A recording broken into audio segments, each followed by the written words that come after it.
Olá, meus queridos, minhas queridas. Nós vamos iniciar agora a semana 2, tá? Do PET 3. A gente vai começar falando a respeito da segunda lei de Newton. Então vamos lá, de Newton, princípio fundamental da dinâmica. Antes de começar a falar realmente da segunda lei de Newton, a gente vai falar sobre a massa de um corpo, que nós já falamos, que é a quantidade da matéria que constitui um corpo, né? Diferente de peso de um corpo, mas o peso de um corpo depende da massa de um corpo, tá? E a gente já tinha estudado na aula anterior sobre isso. Bom, a segunda lei de Newton, ela fala sobre a relação entre as três grandezas básicas da física, que é a aceleração, a força e a massa. O que ela fala? Ela fala que a aceleração de um corpo é diretamente proporcional à resultante das forças que atuam nele, têm o mesmo sentido e a mesma direção dessa força. Quer dizer, a gente precisa saber de vetor. Aqui fala que a força resultante é igual à massa, esse m, vezes a aceleração. A força resultante é uma soma vetorial de todas as forças que estão no corpo, e a aceleração é uma grandeza vetorial que modifica a velocidade do corpo. Bom, a segunda lei é o princípio fundamental da dinâmica. A força é a causa da mudança do movimento, assim que observamos a aceleração. F é força resultante, é em Newton, M é a massa do corpo, em quilograma, e A é a aceleração do sistema em metros por segundo ao quadrado. Bom, nós já vimos então a respeito do que é a segunda lei de Newton. Mas então vamos estudar primeiro as forças especiais, tá? Quais são as forças que sempre existem em alguma situação corriqueira, tá? A primeira é a força peso, tá? A força peso, ela é definida pelo P maiúsculo, e a gente colocou aqui no caso o planeta Terra, mostrando que todo corpo, esse, tem a força peso, e é sempre apontada para o centro do planeta Terra. Se tiver um corpo aqui, está sendo puxado para cá. Força peso é sempre apontado para o centro do planeta Terra. A segunda lei de Newton, a gente falou sobre ela agora mesmo, e o peso. O peso tem uma relação muito forte com a segunda lei de Newton. No lugar da força é o peso. A massa é a mesma coisa, e no lugar da aceleração é a gravidade do local, tá? Peso é massa vezes gravidade. Aqui você tem um corpo que está caindo, ó, e a força peso apontada para baixo, que é a Terra. A gravidade tem a mesma direção e o mesmo sentido da força peso.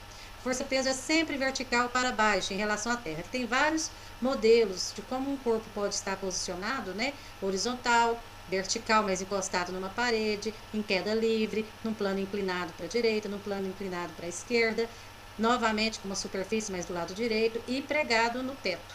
Sempre o peso é para baixo. A segunda força importante é a força normal. Força normal, você pode perceber que ela tem sempre, ela é como se estivesse saindo do contato da superfície. Aqui, tá? A superfície aqui, tá saindo, superfície aqui, saindo, formando um ângulo de 90 graus com a superfície. A gente fala que ela é perpendicular. Perpendicular significa isso, formando um ângulo de 90 graus. É esse quadradinho com essa bolinha no meio, com esse pontinho. Agora, em queda livre, não tem normal. Por quê? Porque não tem superfície. Então, o que é isso? A normal, então, é como se fosse, ó, aqui tá a superfície, o corpo tá aqui, é como se a superfície estivesse empurrando, tá? A superfície tá aqui, o corpo tá aqui, ó, empurrando. Sempre, é como se estivesse empurrando. A normal é isso, como se estivesse dando um tapa no corpo, tudo bem? A terceira força é a força de atrito. A força de atrito depende da tendência de escorregamento. Ó, aqui está a superfície, aqui está o corpo. Se o corpo está quieto, parado, ninguém está empurrando nem puxando, tudo bem. Agora, se eu empurro para lá, vai ter uma força que a gente chama de atrito, que é como se estivesse segurando, tirando aquela tendência de escorregar, graças à força de atrito que a gente consegue caminhar, né?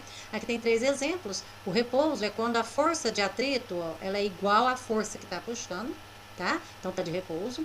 O repouso, mas na iminência, é quando você tá puxando, mas o atrito tá se suportando ao máximo, tá quase escorregando. A gente chama de atrito estático, tá? É o máximo. É o atrito estático. E quando começa a movimentar? É o atrito dinâmico ou cinético, tá? Ele é desse jeito aqui que você vê. O que muda entre uma força de atrito e a outra? O Mi é esse M magrelo, tá vendo?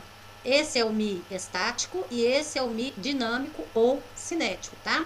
O anormal é a mesma coisa. Então, força de atrito a gente calcula assim: Mi vezes anormal, tá? Força de atrito ela é sempre contrária à força do escorregamento e paralela à superfície de contato. Quarta força, força elástica. Força elástica você tem que ter uma mola.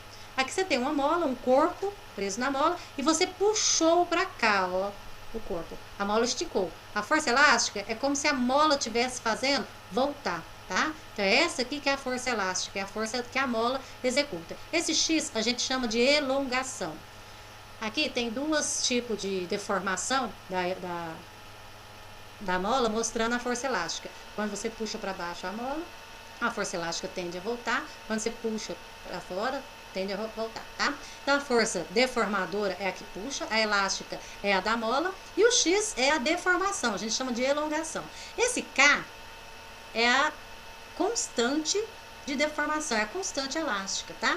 A gente fala que a força elástica, ela é seguida pela lei de Hooke, esse nome aqui, ó, Hooke, tá? O Hooke é Hooke. Força elástica é K vezes X. K é a constante da mola e X é a elongação. É o tanto que a mola esticou ou comprimiu. Porque você pode vir aqui também e comprimir, é a mesma coisa. Quinta força especial, a força de tração. Força de tração depende de cordas, fios que estão sendo esticados, tá? Aqui a gente tem um exemplo de um corpo A e um corpo B. Ó, corpo A e corpo B tem uma corda entre eles e o corpo puxando o corpo B, né? A corda está aqui. Tem uma tensão que a gente chama de tração. Tração. Bom, essa parte aqui que está na corda, nós vamos aprender na terceira lei de Newton, tá? Porque, ó, toda ação requer uma reação. Ação, reação. Bom, mas onde que vai estar a tração?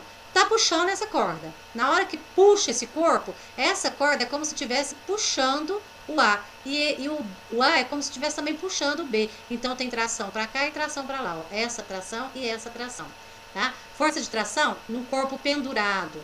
Ó, tem a força peso do corpo e tem a tração sendo puxada para cima e puxada para baixo. Então, a força de tração ela é sempre junto com a corda esticada.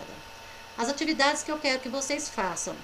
Fazer os exercícios 1, 2, 3, 4 e 5 das páginas 85 e 86 do PET 3 da semana 2. Somente as resoluções, tá? Só as respostas. Ou no caderno ou no próprio PET. Quero que vocês tirem as fotos das folhas assinadas à caneta e postem no grupo na próxima aula. Qualquer dúvida, estamos aqui. Este é o Isaac Newton. A segunda lei de Newton é força igual a massa vezes a aceleração. Um abraço, até a próxima aula.